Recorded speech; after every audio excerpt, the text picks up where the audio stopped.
you have not yet sent your lawyer out to speak with me privately in the hallway, you can come as a group as well. Has anybody had? No one has yet. It might be a good idea to use one of your 3 chances to explain what's happened so far. If you still haven't gotten through all of your clues, once you do that, please consider coming out. What we have so far. Okay. We believe that that Peters was wearing high-heeled shoes under his Count Dracula costume, and that he and Howard Asher robbed the bank at from 7 o'clock to 7:20 p.m. on Halloween.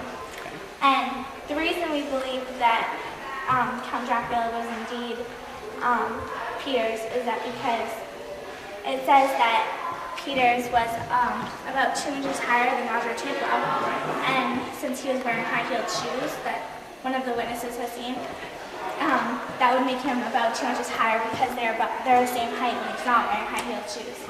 I'll stop you right there and tell you that part of your theory about a man wearing high heels is correct. Ooh. That part is right. The part of it that's not right is the person who you said was wearing the high heels. Well, so you have a map too. You want to use the map to help explain to me. He came out and went south. Okay. And see if you can figure out another way. Okay. We believe we know the answer for who robbed the Brewer Savings Bank. We believe that it was the Marshes because, see, you're smiling. That means we got it right. Keep going. So what's your paper? Howard and Eleanor, right? Helen and Richard Marsh. Where they were found walking on 3rd Street. Yes. And they said that they saw at 7:20 to get half. How did you get that? Tell me how you got that from them. Did you just make, what would you call that? Well, what's the lesson about? It was an inference? Inference. What did you just infer? They were I just inferred juveniles. because they must be working with them so that they wouldn't get caught. And then they don't have like evidence because they have the orange and black bag. And so they had if they didn't have the everything evidence, they'd be like, oh, well, then it could not have been you, and they wouldn't figure out who it was. Okay. Because they were former juveniles, so the obvious suspects were them. Excuse me, you guys, you did a really fine job. You were very organized in the way you went through this. You did a map, you did everything I asked you to do, and you just figured the whole thing out. So, and the lawyer, that's the first group, is now going to explain what happened, and she's going to go through the whole solution with you that her group came up with.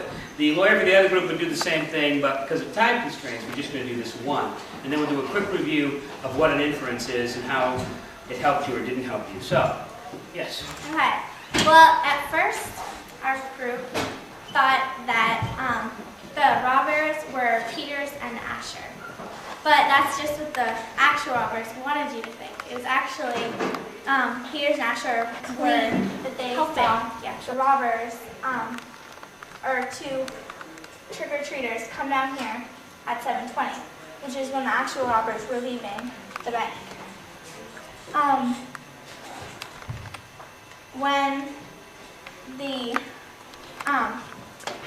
Richard Marsh was dressed up as Count Dracula, he was wearing high-heeled shoes, which he deposited in this trash can down here in the alleyway behind 3rd and 4th Street, or connecting 3rd and 4th Street. And he was wearing them so that his actual appearance would look shorter than the robbers, so they wouldn't suspect him of doing it. And he was doing it so that he would look the same height as Peters. Yeah, Peters, who was also dressed up in Count Dracula's costume. Mrs. Marsh, or Miss Marsh or whatever, was the same height as Asher. And now I have to ask you some self-assessment questions, and I just want you to kind of have a show of hands here, initially, and then I'll ask you to do more of this tomorrow when we reflect on this in class. And that is, do you agree or disagree? Did you make any incorrect inferences? Did you? And did they lead you in the wrong direction for a while? Inferences will do that. What incorrect inferences did you make? Yes. Like, we didn't think that man would wear, like, high heels, and that it was soft, and yeah. And so, eventually, though, you came around to that. that took you in the wrong direction for a little while. And that was because Richard Marsh wanted you to go in the wrong direction. He was trying to hope you would infer that. Any other incorrect inferences? Yes. Well, because of the switching costumes thing, like, you wouldn't really think they would do that, so you like inferred that Peters accidentally. Which is, again, what Richard Marsh wanted you to do. And you're led to believe that an intelligent criminal knows how to play with people's inferences, right?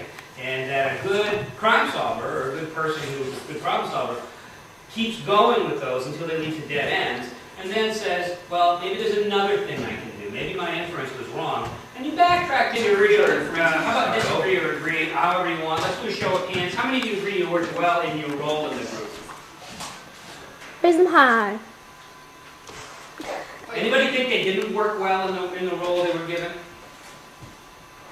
No, I wrote. Right, you stood there the whole time. It's okay. It's okay. I don't have anything. The group worked well as a unit. You really meshed. That all of those strengths you all had individually came together. That's pretty universal. And agree or disagree, you made a strong contribution to the effort. Nice. I have one other question. I always have to go back to the objective at the end, and that is, can anyone tell me what an inference is?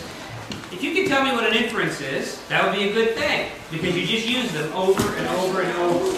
So if you could raise your hand, I'll call on just one of you, of course, because lunch is almost here. And Miss Dunn, what's an inference? It's like when you assume something that happened and by like the resources. Common sense. Anyone else have a slightly different point of that? It's a clue. All right.